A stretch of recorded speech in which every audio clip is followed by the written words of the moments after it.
இன்றைக்கு கூட வல்லமையை போலவே என்னோட ஒரு டீம் நிற்கிறாங்க. யாருன்னு பார்த்தா ராட்சதராமன் டீம் தான் நிற்கிறாங்க. ஸோ அவங்க வந்து டைரக்டரும் ஹீரோயினும் வந்து வந்திருக்காங்க. அவங்க கிட்ட இந்த மூவி பற்றி நிறைய விஷயங்கள் ஷேர் பண்ண போகிறாங்க. வணக்கம்.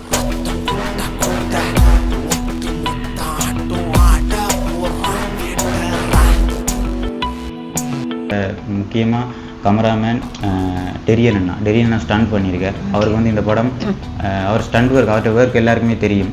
மேக்கப் ஸ்டண்ட் ரெண்டுலேயுமே அசத்திருக்கார், வேறு லெவலில் இருக்கும். எந்த டிரெக்டிங்கை விட நான் வந்து பெஸ்ட்டாக அவரை சொல்லுவேன். ஸ்டண்ட் டிரெக்டிங் செம்மையாக இருக்குது. 2 ஃபைட் இருக்குது படத்தில், 2 ஃபைட்டுமே அவ்வளோத்துக்கு நல்லா பண்ணியிருக்கார்.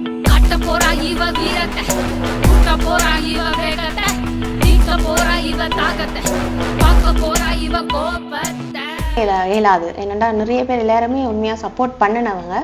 அதையும் தாண்டி அதில் வந்து நிறையவே எங்களுக்கு எதிர்மறையான விஷயங்கள் எல்லாம் நிறைய நடந்தது. ஸோ அதையும் தாண்டி எங்களோட டைரக்டர் வினித்தன் வந்து சோர்ந்து போகையில் இந்த விஷயத்த வந்து இதண்டோமெண்ட்டு நாங்கள் சோர்ந்து போகல. நாங்கள் அதுக்கேற்ற மாதிரி எங்களோட நடித்த எல்லா ஆர்டிஸ்ட்டுமே வினித்தனுக்கு நிறைய சப்போர்ட் பண்ணவங்க.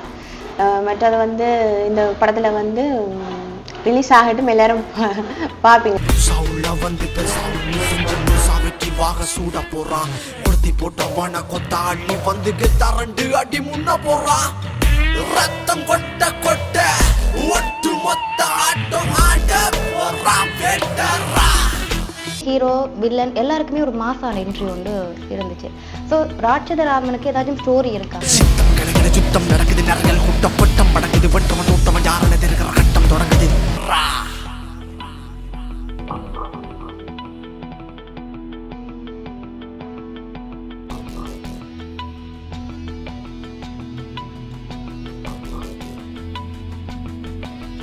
உறவுகளுக்கு வணக்கம். மற்றும் ஒரு டிஆர்எம் பிக்சர் வழங்கும் யாதும் யாவரும் நிகழ்ச்சியோடாக உங்களை சந்திக்கிறதுல ரொம்பவே சந்தோஷம். இன்றைக்கு கூட வல்லமையை போலவே என்னோட ஒரு டீம் நிற்கிறாங்க. யாருன்னு பார்த்தா ராட்சதராமன் டீம் தான் நிற்கிறாங்க. ஸோ அவங்க வந்து டைரக்டரும் ஹீரோயினும் வந்து வந்திருக்காங்க. அவங்க கிட்ட இந்த மூவி பற்றி நிறைய விஷயங்கள் ஷேர் பண்ண போகிறாங்க. வணக்கம். வணக்கம். முதல்ல எப்படி இருக்கிறீங்க? ராட்சதராமன் வந்து அந்த பாட்டு வந்து பார்த்துருந்தேன். ஸோ அதில் வந்து ஹீரோ வில்லன் எல்லாருக்குமே ஒரு மாசான என்ட்ரி ஒன்று இருந்துச்சு. ஸோ ராட்சதராமனுக்கு ஏதாச்சும் ஸ்டோரி இருக்கா? ஏதாச்சும் லைஃப் உங்கள் இப்படி ஏதாச்சும் நடந்து அப்படியே தான் நடிச்சிங்களா, இல்லை கதையாகவே எழுதினீங்களா நீங்கள்? அதை இல்லை, இப்போத்த காலநிலைக்கு தேவையான ஒரு ஸ்டோரியாக இருந்தது. ஓகே. இப்போ இந்த போதை பழக்கம் அது வந்து அதிகரிச்சிட்டு இருக்கு, இளைஞர்கள் மத்தியில் அதிகமாக இருக்குது. அப்போ அதனால் அதை பற்றி ஒரு படம் எடுக்கணும் அப்படின்ட்டு தோணி அந்த ஐடியாவில் படம். ஆமாம், உங்களை நீங்கள் அறிமுகப்படுத்திக் கொள்ளுங்க. அதாவது ராட்சதராமன் டைரக்டர் நான் அப்படின்ட்டு. நான் ராட்சதராமன் படத்தின் டைரக்டர், இவன் ஹீரோயின். இதில் நிறைய பேர் நடிச்சிருக்காங்க. உருளு பகி அண்ணா, திசான் அண்ணா, அட்விக், கிளின்டன், சிவதினேஷ், லக்ஷ்மண் அண்ணா, உருளு பகி அண்ணா, சுபிகரன், அதில் டெரியன், அதெல்லாம் முக்கியமான கேரக்டர். அதுக்கப்புறம் அதோட கிட்டத்தட்ட 29 கலைஞர்கள் கிட்ட இந்த படத்தில் நடிச்சிருக்காங்க. ஓகே, ராட்சதராமன் பற்றி எங்களுடைய ஹீரோயின் சொல்லுங்கள். அதில் வந்து நீங்கள் ஒரு முக்கியமான ஒரு ரோலில் நடிச்சிருப்பீங்க. எப்படி இருக்குது அதோட அனுபவம்? அதோட அனுபவம்னு சொன்னால் அது சொல்ல முடியாது. அது வந்து 10 days வந்து ஷூட் நடந்தது. ஸோ அது வந்து நைட் ஷூட் தான் நடந்தது, ஒரே லொக்கேஷன். படம் ரிலீஸ் ஆக விட்டு அதில் இதுகள் எல்லாம் தெரியும். அதில் வந்து லவ் சீன்ஸில் தான் நடிச்சிருக்கோம். லவ் சீன்ஸ் இருக்குது அதில். அது வந்து ரிலீஸ் ஆக விட்டு எல்லாரும் பார்க்கலாம். உங்களுக்கு டைரக்டர் வந்து கால் பண்ணும்போது இந்த மூவி பற்றி எப்படி சொன்னார்? ஸோ ஜஸ்ட் நார்மலாக தான் சொன்னேன். நான் ஓகே என்று சொன்னேன். ஸோ அதில் வந்து கண்டிப்பாக சொல்ல வேண்டிய விஷயம் வந்து நாங்கள் முதல் வந்து இந்த ஷூட் ஸ்டார்ட் பண்ணும்போது ஒரு 1 day ஷூட் போய் கொண்டிருக்கும் போது இவங்களோட அண்ணா வந்து டெத் ஆகிட்டு. ஓகே. ஸோ அதுக்கு பிறகு அப்படியே எல்லாமே டவுன் ஆகி அப்படியே அந்த இதில் தேவையில்லை, அப்படி பிறகு பார்க்கலாம் அப்படின்ட்டு தண்டிட்டேன். முக்கியமாக சொல்ல போனால் என்னோட ஹஸ்பண்ட் அருள் தேவா தான் இதுக்கு வந்து மெயினாக திருமணமானவர். இல்லை, ஓகே, ப்ரொடியூஸ் பண்ணி பண்ணினவர் அவர் தான். ஸோ அவர்கிட்ட முன்னேற்றத்தாலையும் இவங்களோட மரதன் பாய்ஸோட இதாலையும் தான் இந்த மூவி எடுத்திருக்கிறோம். ஓகே, டைரக்டருக்கு எப்போ இந்த ஊரில் பகுவையும் இவங்களையும் ஹீரோயினா எடுக்கிறதுக்கு நீங்கள் நிறைய பேரை பார்த்துருப்பீங்க. நம்ம நிறைய ஹீரோவை பார்ப்போம், ட்ரெண்டிங்கில் இருக்கிறாங்கள பார்ப்போம் ஒரு மூவி எடுக்க. ஸோ இவங்க தான் அந்த ஹீரோயின், இவங்க தான் அந்த ஹீரோ அப்படின்றதுக்கு எந்த விஷயங்களை வச்சு எடுத்தீங்க? இல்லை, பகீன்னாவே எனக்கு ஆரம்பத்திலிருந்தே பிடிக்கும். இலங்கை சினிமா நான் கவனிக்க ஆரம்பித்ததுலேருந்து பகீனா பொதுவாகவே எனக்கு பிடிக்கும். அப்போ அவரை வச்சு தான் இந்த படம் எடுக்கணுமன்ற ஐடியா வந்து எனக்கு முன்னுக்கு இருந்தே இருந்தது. பிறகு இந்த கதையை எல்லாத்தையும் ரெடி பண்ண பிறகு இதுக்கு ஏற்ற ஹீரோயின் நான் தேடிட்டு இருக்கும்போது இவங்க அதுக்கு சரியாக இருப்பாங்க அப்படின்ற மாதிரி. அதுக்கப்புறம் அவங்க டிக்டாக் எல்லாம் பார்த்தேன், இவங்க செஞ்ச ஒரு ஆல்பம் சாங் பார்த்தேன். அதெல்லாம் பார்க்கும்போது இந்த கேரக்டர் அவங்களுக்கு சூட் ஆகிட்டு.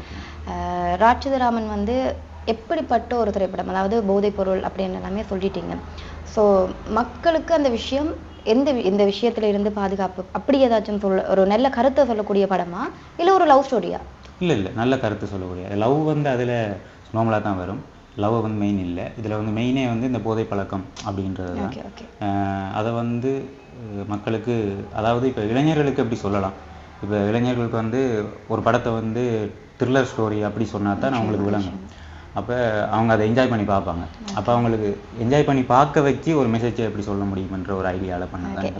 இந்த திரைப்படத்தை பொறுத்த வரைக்கும் ஒரு இடத்துல ஒரு லொக்கேஷன், இப்போ லொக்கேஷன் அன்றைக்கு ஒரு மூவின்னு சொன்னால் ஒரு பாட்டுக்கே நிறைய இடத்துக்கு போவாங்க. ஆனால் இந்த மூவியில் ஒரு லொக்கேஷனில் வச்சு எப்படி அந்த கேமரா எல்லா விஷயங்களையுமே இப்படி ஹேண்டில் பண்ண முடிஞ்சிச்சு? இல்லை, அது ஐடியா ஃபஸ்ட்டு ஸ்டோரியை பார்த்துட்டு இந்த வந்து எத்தனை லொக்கேஷனில் எடுக்கலாம் அப்படின்னு சொல்லி யோசிக்கும்போது முதல்ல வந்து ஒரு நைட்டில் எடுக்கலாம் அப்படின்ற ஐடியா வந்தது. அதுக்கு பிறகு ஸ்டோரியை டெவலப் பண்ணும்போது இல்லை இதுக்கு நிறைய லொக்கேஷன் தேவை இல்லை, ஒரே லொக்கேஷன்லேயே எடுக்கணும் அப்படின்ற ஒரு ஐடியா பண்ணி அதுக்கப்புறம் ஸ்கிரிப்ட் அதுக்கேற்ற மாதிரி கொண்டு வந்து ஐடியா பண்ணுது. அதான் எல்லாரோட பேருக்கும் இதில் இருக்குது. கேமராமேன் அவங்க எல்லாருமே வந்து அந்த ஒரே லொக்கேஷனில் எடுக்கிறதுக்கான உதவிகள் அவங்க தான் நிறைய பேருக்கு இருக்காது. நீங்கள் படம் பார்க்கும்போது ஃபீல் பண்ணுவீங்க.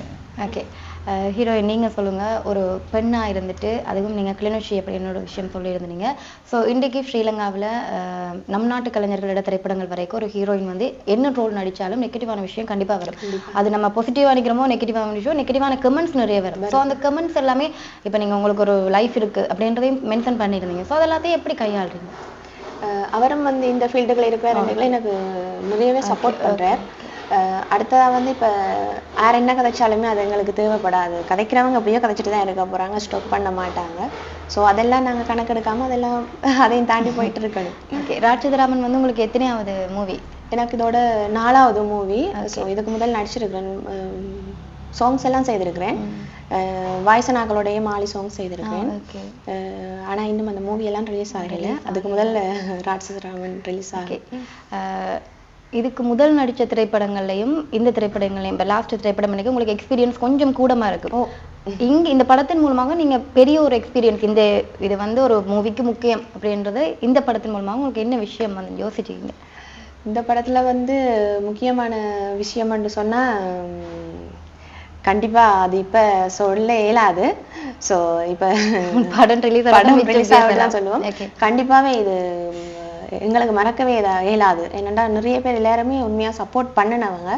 அதையும் தாண்டி அதில் வந்து நிறையவே எங்களுக்கு எதிர்மறையான விஷயங்கள் எல்லாம் நிறைய நடந்தது.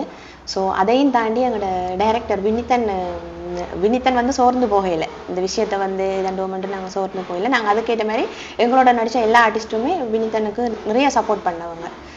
மற்றது வந்து இந்த படத்தில் வந்து ரிலீஸ் ஆகட்டும் எல்லாரும் பார்ப்பீங்க. இதில் வந்து நாங்கள் மென்ஷன் பண்ணி நம்ம ரிலீஸ் ஆனதுக்கு பிறகு ஒரு இன்டர்வியூ எடுப்போம். அதுக்கப்புறம் என்னடா சொல்கிறாங்கன்ற மாதிரி. சரி, டைரக்டர் சார் நீங்கள் சொல்லுங்கள், ஒரு கசப்பான ஒரு தருணம் வந்து அவங்க சொல்லியிருந்தாங்க. அவங்களோட அண்ணாட இறப்பு வந்து ஒரு ஷூட்டிங் ஸ்பாட்டில் அந்த இறப்பு நடக்குது அப்படின்னு சொன்னால் கலைஞர்களுக்கு வந்து எந்த ஒரு விஷயமா இருந்தாலும் நம்ம வந்து அந்த விஷயத்த வந்து ஒரு பிக் ஸ்க்ரீனில் வரோம்னா அதை நம்ம யாருமே காட்டிக்கொள்ள மாட்டோம். நிறைய பிரச்சனைகளோட அந்த ஸ்டேஜில் வந்து இருந்த வேண்டாம், அவ்வளவுதான். அந்த விஷயத்தை வந்து எப்படி நீங்கள் ஹேண்டில் பண்ணீங்க? ஏன்னா உங்களை நம்பி நிறைய பேர் ஆக்டராக இருந்தாலும் சரி, கேமராமேன் எல்லாருமே வந்திருப்பாங்க. ஸோ அந்த விஷயத்தை அதுதான் அவங்க நம்பினது தான் திருப்பி நான் இந்த படத்தை எடுக்கிறதுக்கு காரணம். நான் முதல்ல எடுத்து ஸ்டார்ட் பண்ணி 5 நாள் ஷூட் முடிச்சிட்டோம். 5 நாள் ஷூட் முடிச்சு அதுக்கப்புறம் 5வது நாள் தான் இப்படி ஒரு விஷயம் நடந்தது. அதோட அப்படியே நிப்பாட்டிட்டோம். இனி படம் வேணாம் அப்படின்றதான் என்னோட முடிவாக இருந்தது. அதுக்கு பிறகு டீம் எல்லாம் போகும்போது சொல்லிட்டு போனவங்க அண்ணோட விஷயம் எல்லாம் முடிஞ்சு ஒரு 4 நாளுக்கிட்ட. அது 4 நாள் அப்படியே நின்றவங்க எங்கிட்ட விட்டுறேன். நின்று எல்லா விஷயமெல்லாம் முடிச்சுட்டு தான் போனவங்க. போகும்போது சொல்லிட்டு போனவங்க திருப்பி இந்த படம் தொடங்குவோம் அப்படின்னு சொல்லி. எனக்கு கிட்டத்தட்ட அந்த இதிலேருந்து வெளியே வரத்துக்கு 30 நாளுக்கு மேலே ஆச்சுது. என்னால் அதை பொறுத்து கொள்ள முடியல. ஏன்னா திடீரென்று அது அந்த ஒரு இழப்பு. அதனால் அதை விட்டு என்னால் வெளியே வர முடியலை. அப்போ அதுக்கு பிறகு இந்த படம் வந்து திருப்பி எடுக்கணும் அப்படின்ட்டு எனக்கு வந்து அதிகமாக நம்பிக்கை கொடுத்தது என்னோட நண்பன் சிவதினேஷ். அவன் தான் இந்த படத்தில் வந்து சொல்லணுமெண்டா முழு வேலையுமே, இப்போ எல்லா வேலைக்குள்ளேயும் அவன் வேலை இருக்கும். ஒரு டிரெக்டிங் வேலைக்குள்ளே எந்த வேலைக்குள்ளே இருக்கும். அதே மாதிரி கேமராமேனுக்கு பின்னால் தெரிவான். சாப்பாடு எல்லாரும் சாப்பிட்டாங்களான்னு தெரியுறது, டீ வேணுமான்னு தெரிவான். எல்லாமே முழு வேலையுமே செய்கிறது அவன் தான். அவனால தான் இந்த படம் திருப்பி நான் எடுத்தேன். அதை விட முக்கியமாக அருளண்ணா, சுபத்ராக்கா மூலமாக தான் அருளண்ணா உள்ளே வந்தவர். அவர் வரையிலேருந்தா கூட நான் இந்த படம் திருப்பி எடுத்திருக்க மாட்டேன். அவர் தினா தான் சொன்னான், இல்லை அருளண்ணா இப்படி ஹெல்ப் பண்ணுறேன்னு சொல்கிறாங்க, நீ திருப்பி எடு அப்படின்னு சொன்னோன்னே சரின்னு சொல்லி நான் அருளண்ணாவோட பிறகு கதைச்சு அதுக்கு பிறகு எடுத்தோம். அதோட அருளண்ணா திருப்பி இந்த படத்துக்குள்ளே வந்தா பிறகு கூட நான் என்ன ஐடியா பண்ணி வச்சுருந்தனோ அதையே என்ன எடுக்க விட்டார். அது பெரிய விஷயம். ஏன்னா அவங்க உள்ளே வந்த உடனே சில விஷயங்களை சொல்லலாம், இதை மாற்றுங்க அப்படின்னு சொல்லலாம். அவர் எதையுமே மாற்ற சொல்லலை. நீங்கள் என்னென்ன செய்ய நினைச்சிங்களோ அதையே செய்யுங்க அப்படின்னு சொல்லிட்டார். அது உண்மையிலேயே பெரிய விஷயம். அதுக்கு தேங்க்ஸ். கண்டிப்பாக அதோட இந்த டீமுக்கு பெரிய பெரிய நன்றி. மீடியாவில் இருக்கிறவங்களுக்கு கண்டிப்பாக இன்னொருத்தரோட சப்போர்ட் கிடைக்க அது வேறு லெவலில் போகும் அப்படின்னு சொல்லிக்கலாம். ஸோ இந்த மூவி வந்து 7-8 நாட்களில் ஷூட்டிங் முடிஞ்சுது அப்படின்னு ஒரு விஷயம் அறிஞ்சு நான் உண்மையாக மொத்தம் 10 நாள் ஷூட்டிங். 7 நாள் பிளான் பண்ணாங்க, 10 நாளில் ஷூட் முடிஞ்சுது. 10 நாள்னு சொன்னா மார்னிங் எத்தனை மணிலேருந்து எத்தனை மணி வரை உங்களோட ஷூட் முடியும்? Full and full night shoot. Full night shoot. எத்தனை மணிக்கு ஸ்டார்ட் ஆகி எத்தனை மணிக்கு முடியும்? ஒரு 8 மணிக்கு ஸ்டார்ட் பண்ணுவோம், விடிய ஒரு 5 மணி. விடிய 5 மணி வரையும் அடுத்த ஷூட்டுகள் இருக்கு. அதுல இன்னொரு விஷயம் என்னன்னா 29-30 பேருக்கிட்ட ஆர்டிஸ்ட் இருந்தவங்க. ஸோ அதுல வந்து நான் தனி ஒரு கேர்ள் தான் அதுல நடிச்சிருந்தேன். நானும் என் ஹஸ்பண்டும் தான் போவோம். ஸோ அவருக்கு ஷூட் இல்லாத டைமும் என்னோடய வந்து இருப்பார். மற்றபடி அங்கே உள்ளவங்க எல்லாமே நல்லா சப்போர்ட் பண்ணாங்க. அதை மறக்காம இதில் சொல்லியே ஆகணும். எல்லாருமே வந்து என்னைய சிஸ்டராகவே, அவங்களோட சிஸ்டராகவே என்னைய பார்த்து கொண்டாங்க. 30 பேர்கிட்ட நாங்கள் அதில் நடிச்சிருக்கிறோம். அதில் வந்து ஒரே ஒரு கேர்ளாக அந்த ஷூட்டிங் ஷூட்டில் 2 கலக்கி இருக்கிறீங்க. ஸோ ராட்சதராமன் பற்றி உங்களோட இதுக்கு முதல் மியூசிக் டைரக்டர் எல்லாருமே ஒர்க் பண்ணியிருப்பாங்க. எல்லாரும் சார்பாக நீங்கள் என்ன சொல்ல விரும்புறீங்க? எல்லாரும் சார்பாக இப்போ அவங்க இன்டர்வியூ பண்ணும்போது நிறைய பேர் பிஸியால வரலை. ஸோ என்ன சொல்லி விட்டாங்க உங்களுக்கு? அதுதான் எல்லாருக்கும் இந்த படத்து மேலே மிகப்பெரிய ஒரு நம்பிக்கை இருக்குது. ஏன்னா அந்த இடத்துக்கு இந்த படத்துக்குள்ள எல்லாருமே வேலை செஞ்சுருக்காங்க, நிறைய பேர் வேலை செஞ்சுருக்காங்க. அதோட முக்கியமாக கேமராமேன் டெரியன் அண்ணா ஸ்டண்ட் பண்ணியிருக்கார். அவருக்கு வந்து இந்த படம் அவர் ஸ்டண்ட் ஒர்க், அவர்கிட்ட ஒர்க் எல்லாருக்குமே தெரியும். மேக்கப் ஸ்டண்ட் ரெண்டுலேயுமே அசத்திருக்கார், வேறு லெவலில் இருக்கும். எந்த டிரெக்டிங்கை விட நான் வந்து பெஸ்ட்டாக அவரை சொல்லுவேன். ஸ்டண்ட் டிரெக்டிங் செம்மையாக இருக்குது. 2 ஃபைட் இருக்குது படத்தில், 2 ஃபைட்டுமே அவ்வளோத்துக்கு நல்லா பண்ணியிருக்கார். அதே மாதிரி கேமராமேன் கேமல், எடிட்டர் அண்ணா நிவேன் அண்ணாலாம் அந்த லிரிக் வீடியோவே பார்த்துருப்பீங்க. அது எப்படி இருக்குங்க, அவரோட பெஸ்ட்டு லிரிக்கல் வீடியோ இது. ஆனால் அதே எவ்வளவு நல்லா பண்ணியிருக்கார். அடுத்த படம் மேலே என்ன எவ்வளவு நம்பிக்கை? படம் பற்றி கதைக்கிறோம். படம் எப்போ ரிலீஸ் ஆகும் அப்படின்றது எல்லாருக்குமே ஒரு, ஏன்னா நிறைய பேஜ்லாம் பார்த்துருந்தேன், அது எப்போ ரிலீஸ் ஆகும்னு யாருமே சொல்லலை. எப்போ அதை ரிலீஸ் பண்ணுறதா ஐடியா இருக்கு? இல்லை, இப்போதைக்கு அதில் ரிலீஸ் டேட்டை கன்ஃபார்ம் பண்ணி சொல்ல முடியாது. ஏன்னா நாங்கள் என்ன மட்டும் நான் நம்பலாது. என்னோட படத்தில் வேலை செஞ்ச அத்தனை பேரும் சரியா வேலை செஞ்சா தான் சரியாகும். அதனால எப்படியும் ஜூலை மாதம் ரிலீஸ். ஜூலை மாதம் அப்படி எங்களோட ராட்சதராமன் டீமை வந்து நாங்கள் மறுபடியும் ஒருக்கா பார்ப்போம் இன்டர்வியூவில் படத்துக்கு அப்புறமா.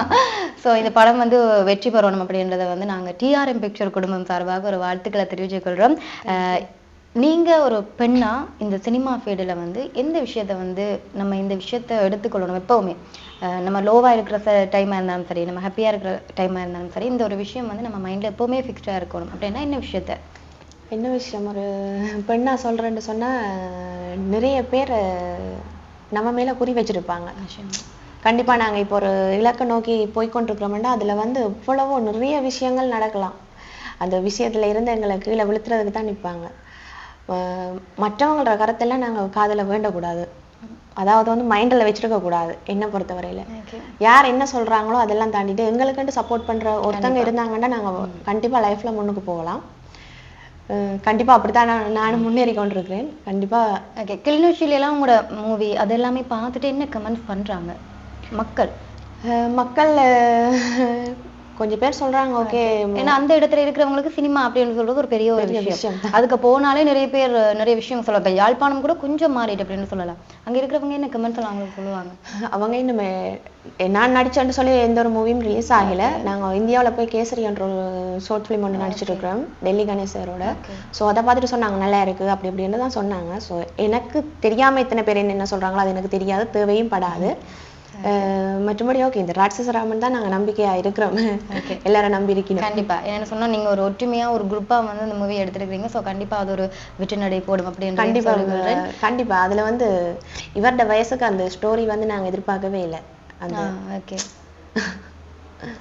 உங்களுக்கு உங்களோட மூவியில் நடிச்ச எல்லாருமே இது வந்து எப்போ ரிலீஸ் ஆக போகுது அப்படின்றத எல்லாருமே வெயிட் பண்ணியிருக்கிறாங்க. மக்கள் கூட இந்த விஷயத்தை தான் எதிர்பார்த்துட்டு இருக்காங்க. ஸோ கூடிய சீக்கிரம் அதை ரிலீஸ் பண்ணுங்க.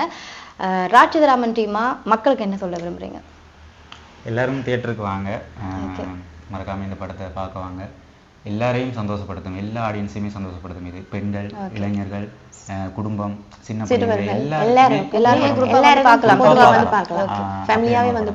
அப்படியான ஒரு படம் தான். அதனால எல்லாரும் வாங்க. கண்டிப்பா எல்லாருக்குமே பிடிச்சிருக்கும். அது வந்து இப்ப அது சொல்லி வேலை இல்லை. கண்டிப்பா இவங்க தியேட்டர்ல வந்து பார்க்கும்போது எல்லாருக்குமே அது பிடிச்சிருக்குமென்று நாங்க நினைக்கிறோம். நிச்சயமா. நம் நாட்டு கலைஞர்களுக்கு வந்து ஒரு காலத்துல வந்து மக்களோட சப்போர்ட் இல்லை. ஆனா இன்னைக்கு எங்கட நாட்டு கலைஞர்கள் வந்து நிறைய பேர் ஒரு ஸ்டேஜ்ல இருக்காங்க.